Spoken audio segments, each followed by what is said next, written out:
laki ng warship na ito mga kababayan. At may mga karga din po siyang helicopter and palagay ko jet fighter po, no?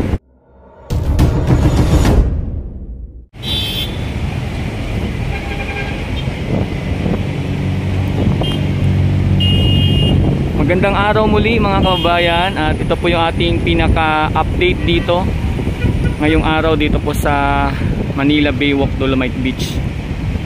At ito sa pinaka footbridge, natatanaw po natin na mayroong ano dito, media. So yan, bali nakasentro po yung kanilang pinaka dalang camera po doon sa paparating, no, na isang ano to, warship mga kababayan. Yan po. So hindi po natin sure kung saang bansa po ito galing, pero ayan, napakalaki po nito mga kababayan ko, no, yung warship na yan na nakikita natin dito sa ngayon.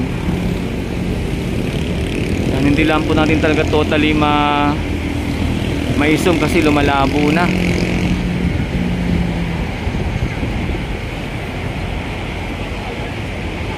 So ayan po, bagong warship na naman ito mga kababayan ko, yung dumadaong dito sa ating pinaka pier ng Manila Bay. At yun nga po, no, sa ngayon kaya pala yung may taga media tayo dito nakita na nagko-cover din sa araw na ito.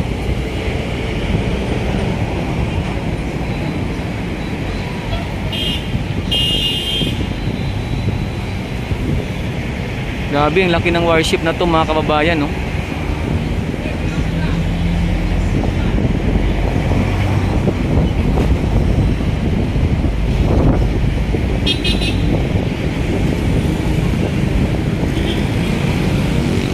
Saan kaya tong bansa, no? Anong bansa kaya ito, yung warship na ito na padaong dito sa ngayon sa pier ng ating Manila Bay.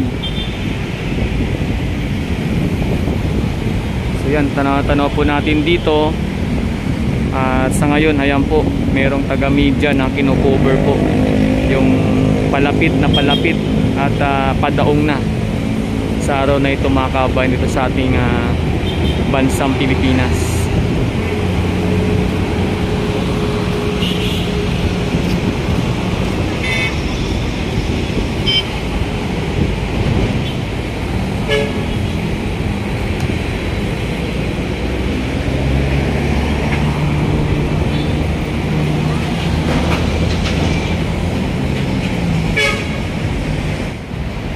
Lapitan natin mga kababayan para mas makita natin dito.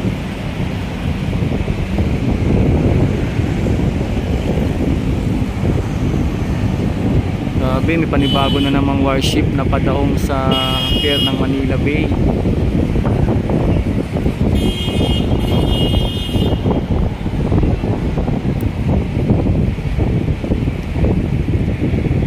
Ano ba tong mga karga niya?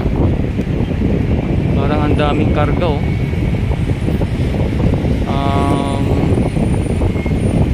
Ayan, oh.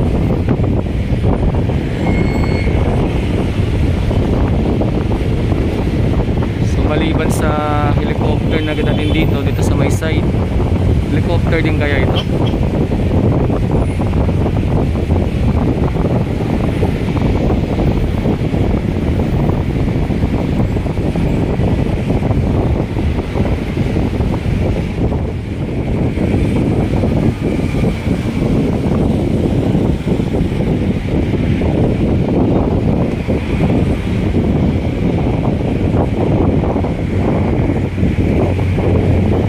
Daming baga yung karga nila ng mga helicopter or jet fighter ba yan? Ayan, no? Ang dami.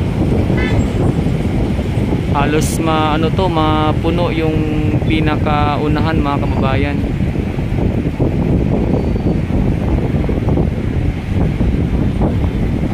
So may nakalagay siya na number 6, no?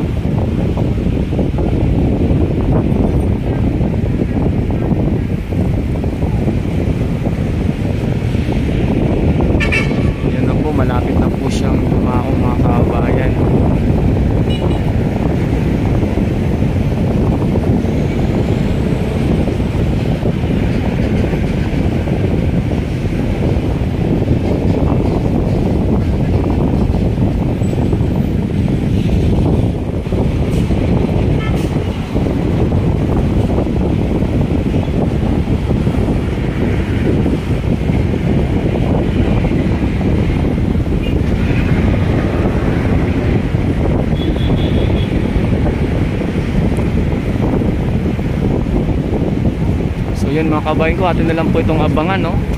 Kung ano man yung pakay nitong bagong dating na warship dito po sa ating bansang Pilipinas at padaong ngayon sa pier dito po sa may Manila Bay.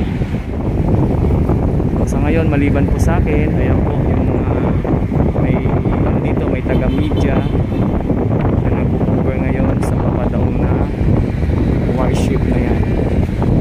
At makikita po natin meron po siyang maraming karga dyan, helicopter tsaka siguro to, jet fighter tong iba. Ayan. So maraming salamat po mga kababayan ko, no, sa lahat po ng palaging nakasubaybay sa aking mga update dito po sa kaganapan sa may Manila Bay.